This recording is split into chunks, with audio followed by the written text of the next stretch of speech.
Today we're going to learn how to record a cell shade. When the installer brings it back to you and it looks something like this, and he says to you, this is the way it came, or you accidentally tried to shorten it and didn't have the cords taut before you cut it. So now you know this shade won't lower all the way. It'll only go part way because of that.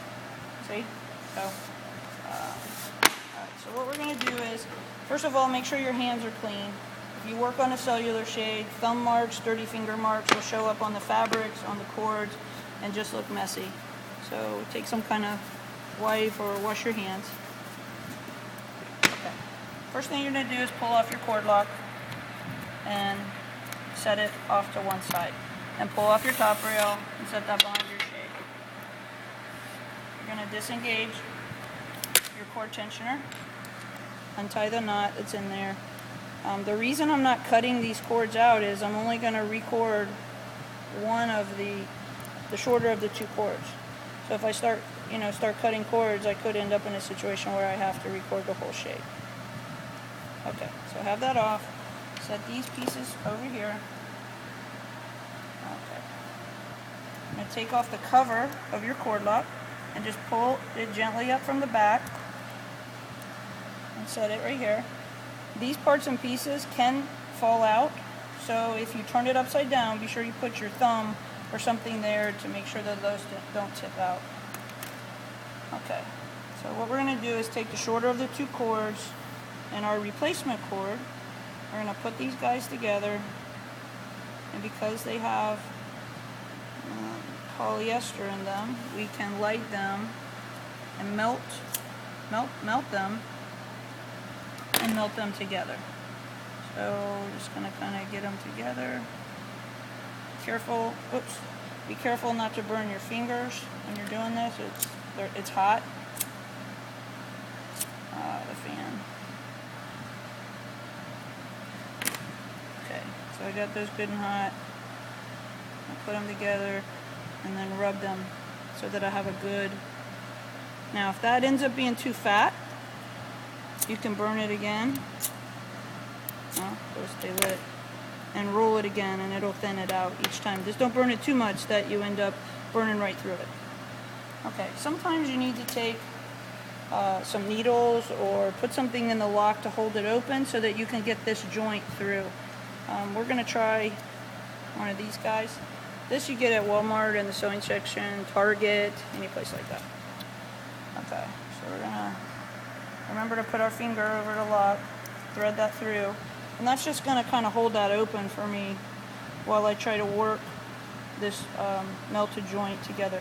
And I'm going to pull on the cords until I find the one that I've burned together. And sometimes pushing it with your finger helps. Push these guys through. And just be patient at this process, and you will be able to get it through.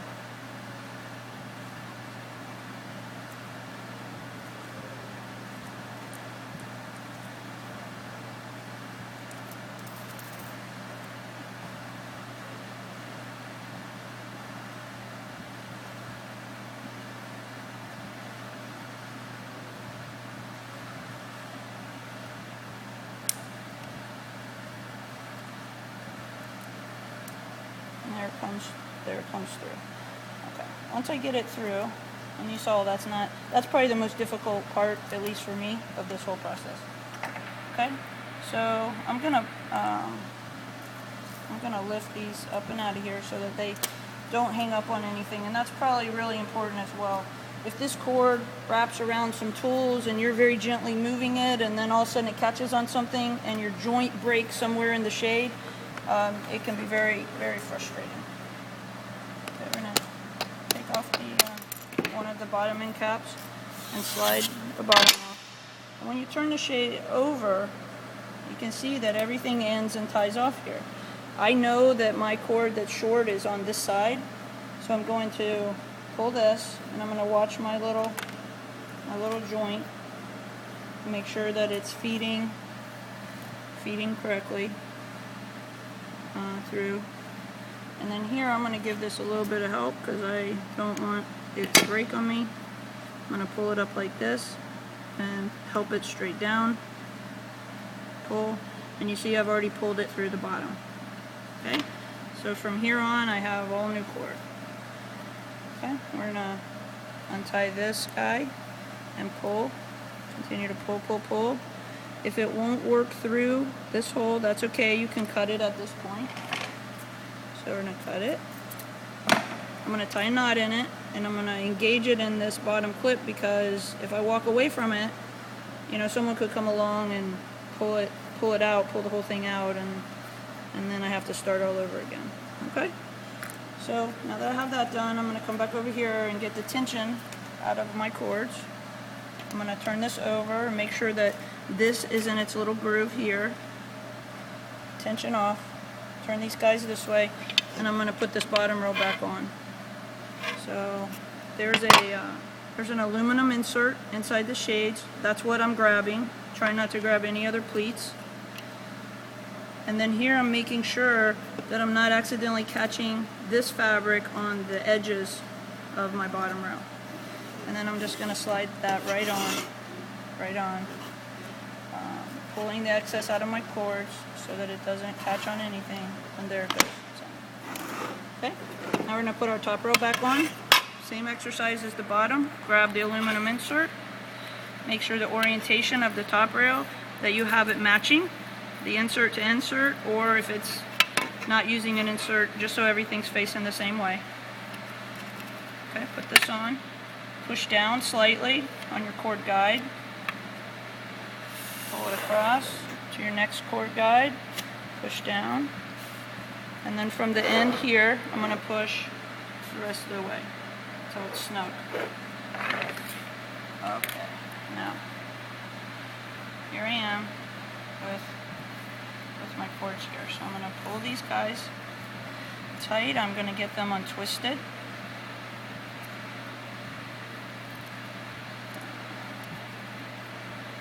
And then you notice you have right here and right here two guides that the cord needs to go down and through. So we're going to put one down and two down. Okay, those help so that when you're putting on the cord lock into the rail, that the cord doesn't pinch here or here. Okay, we're going to put our top back on here. Bending it around, clipping it in, clip, clip, clip, pull, keep the tension on it, slide it in. See how these cords tend to want to ride up onto here? You just want to make sure that they stay in that groove. Gently work this on so that you're not bending or hurting the fabric under here. Gently, gently. And then if you want to take a small hammer and tap this in the rest of the way. Here we go. So now we have cords that are at least similar lengths.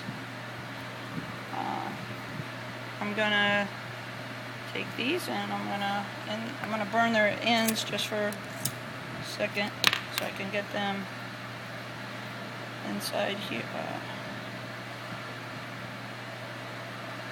There. And for right now, I'm just going to tie a knot. It doesn't matter right at this moment that everything's even. I just don't want to lose this cord back up in this head row. So I'm going to let it down and make sure that nothing is binding, that the shade drops to its full length. It does. And I'm going to pull the shade up. Make sure the cords are really tight and taut. And then adjust my knot here. Adjust my knot here. Before I cut, making sure that I don't have any extra cord that's accidentally gotten caught inside there, and I don't. I'm good. I'll cut off the extra here. Tie these in a small knot.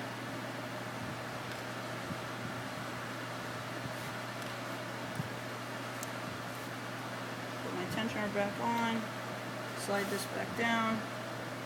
I don't put it on all the way so that the installer at the home can pull it off easily in case he needs to do any more adjusting, in case it's not perfectly level. I'm going to test it one more time. Make sure that everything is okay and looks even. It does. Making sure the cord lock engages. It does. lock it, wrap the cord around it, and we're done.